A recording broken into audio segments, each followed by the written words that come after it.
आजकल कई सारे बच्चों को शरीर पे लाल-लाल दाने निकलते हैं, खास करके हाथ में, पैर में और मुँह में दाने निकलते हैं। यह एक बीमारी चल रही है, जिसे हम हैंड फुट माउथ डिजीज़ भी कहते हैं। तो आज के वीडियो में हम इसके बारे में जानेंगे।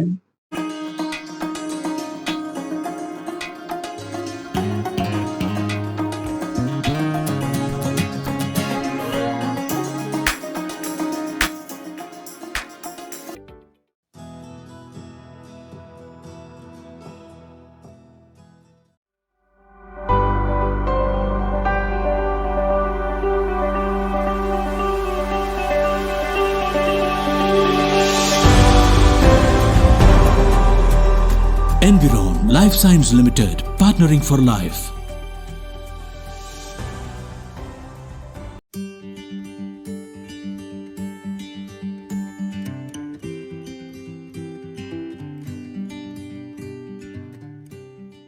हेलो फ्रेंड्स, मेरा नाम है डॉक्टर शौकत पंजवानी और मैं ओलिव मल्टी स्पेशलिटी हॉस्पिटल में एज अ कंसल्टेंट पीडियाट्रिशियन और नियोनेटोलॉजिस्ट काम करता हूँ। एचएफएमडी या तो हैंड फुट माउथ डिजीज क्या होता है? एचएफएमडी यह एक वायरस से फैलने वाली बीमारी है जो एंट्रोवायरस 71 या तो कॉक्सिकी वायरस A16 की वजह से होती है। तो यह एक वायरस से फैलने वाली बीमारी है। इसका नाम एचएफएमडी इसके लिए रखा गया है क्योंकि ये डिजीज में हाथ में, पैर में और मुंह में, शरीर में लाल-लाल दाने निकलते हैं। इसके लिए इसे हैंड फुट माउथ डिजीज भी कहा जाता है। एचएफएमडी कैसे फैलता है? एचएफएमडी फीको ओरल, ओरल ओरल और रेस्पिरेटरी ट्रैक्ट के थ्रू फैलता है। इसका मतलब यह है कि जो बच्चे को एचएफएमडी हुआ है, वह अपने स्टूल में यह वायरस सिक्रेट करता है, जिसके कॉन्टेक्ट से बच्चों को हैंड फुट माउथ डिजीज होता है। साथ ही यह डिजीज सलाइवा यानी कि लार के थ्रू भी फैलता है और रेस्पिरेटरी ड्रॉपलेट इन्फेक्शन से भी फैलता है। यानी कि जो बच्चे को हैंड फुट माउथ डिजीज हुआ है, यदि वह बच्चा छींकेगा, उसे खांसी आएगी, तो उसके जो रेस्पिरेटरी ड्रॉपलेट्स है, उसके कॉन्टेक्ट से हैंड फुट माउथ डिजीज होता है। एचएफएमडी का कोई एनिमल रिजर्वोयर नहीं है, यह खाली ह्यूमंस में ही देखने वाली बीमारी है। एचएफएमडी के लक्षण क्या-क्या होते हैं?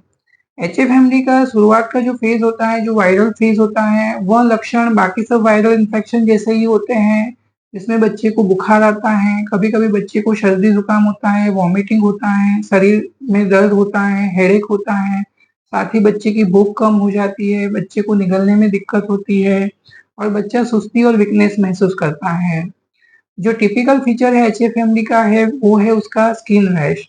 काफ़ी सारे वायरल इन्फेक्शन में स्किन रैश होता है, लेकिन एचएफएमडी का रैश टिपिकल होता है। हैंड फुट माउथ डिजीज में जो शरीर पे दाने निकलते हैं, वह शुरू-शुरू में फ्लैट होते हैं, जिसे हम मैक्यूल कहते हैं। थोड़े दिनों में वो मैक्यूल में से पेप्यूल यानी कि वो चमड़ी के ऊपर उठ जाते हैं और कभी-कभी ये दाने बड़े होके उसके अंदर पानी भर आने लगता है, जिसे हम वेसिकल्स भी कहते हैं। तो हैंड फुट माउथ डिजीज में बच्चों को जो स्किन रैशेस होते हैं, उसे हम मैक्यूलोपेपुलर या पेप्यूलोवेसिकुलर रैश भी कहते हैं। यह रैश खास करके बच्चों के हैंड्स, फुट और माउथ में दिखते हैं।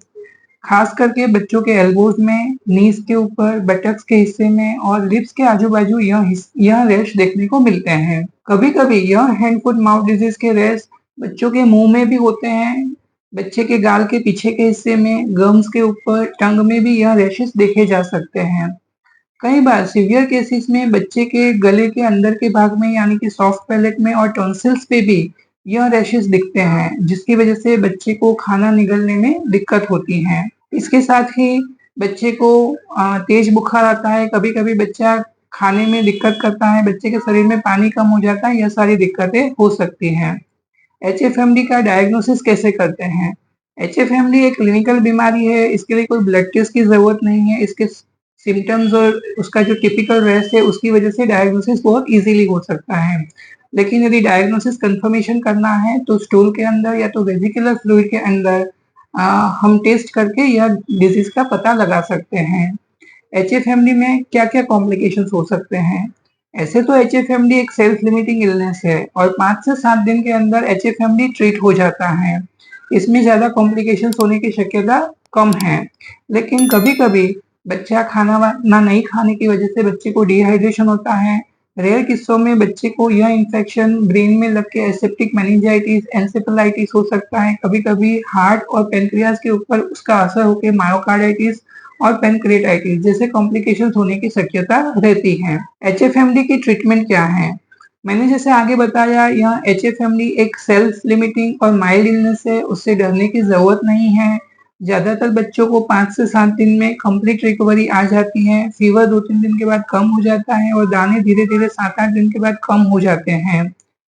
जब भी बच्चे को एचएफएमडी होता है तो उसकी ट्रीटमेंट सपोर्टिव रहती है, उसके लिए कोई एंटीवायरल ड्रग्स की जरूरत नहीं है। यदि बच्चे को बुखार है तो आप बुखार की दवाई यानी कि पैरासिटामोल दे सकते हैं। बच्चे का हाइड्रेशन मेंटेन करना बहुत ज़रूरी है। बच्चे को शरीर में पानी की कमी नहीं होनी चाहिए, इसलिए बच्चे को आपको थोड़े-थोड़े समय पे तरल पदार्थ यानी कि लिक्विड्स देते रहना है। बच्चे को सादा पानी, नारियल पानी, नींबू शरबत, ओआरएस का जूस, फ्रूट जूस वगैरह दे सकते हैं। बच्चे को खाने में सॉफ्ट लिक्विड डाइट देना ज़रूरी है। इस डिज़ीज़ में बच्चे को गले में भी इन्फेक्शन होता है और खाने में दिक्कत होती है, इसलिए बच्चे को तीखा, तला हुआ, ठंडा चीज़ नहीं देना चाहिए, जिसकी जगह पे बच्चे को लिक्विड्स ज़्यादा देना चाहिए। कभी-कभी बच्चे को बिल्कुल भूख नहीं लगती है और खाना-पीना बच्चा बिल्कुल बंद कर देता है, तो ऐसे किस्सों में कभी-कभी बच्चे को एडमिट करने की ज़रूरत पड़ती है। यदि बच्चे के शरीर पे लाल-लाल दाने निकले हैं और उसे बहुत खुजली आती है, तो खुजली कम करने के लिए एंटी एलर्जिक मेडिकेशंस दे सकते हैं। और यदि बच्चे को पानी वाले दाने हैं और दाने फूट जाते हैं, तो वो दानों को क्लीन करके उसके ऊपर एंटीसेप्टिक या एंटीबैक्टीरियल क्रीम लगा सकते हैं। यह डिज़ीज़ बाकी बच्चों को नहीं फैले, इसके लिए क्या चीज़ों का ध्यान रखना चाहिए? हमें सबको पता है कि prevention is better than cure, इसलिए बच्चों को यह डिज़ीज़ नहीं फैले, इसलिए इस बातों का ध्यान रखना चाहिए कि बच्चे को बार-बार हैंड वॉश कराना चाहिए, घर में एंटीसेप्टिक्स का यूज़ करना चाहिए, बच्चों के टॉयज़, खिलौने, उसके कपड़े, बेडशीट्स वगैरह को डिसइंफेक्ट करने के बाद ही उसे यूज़ करना चाहिए।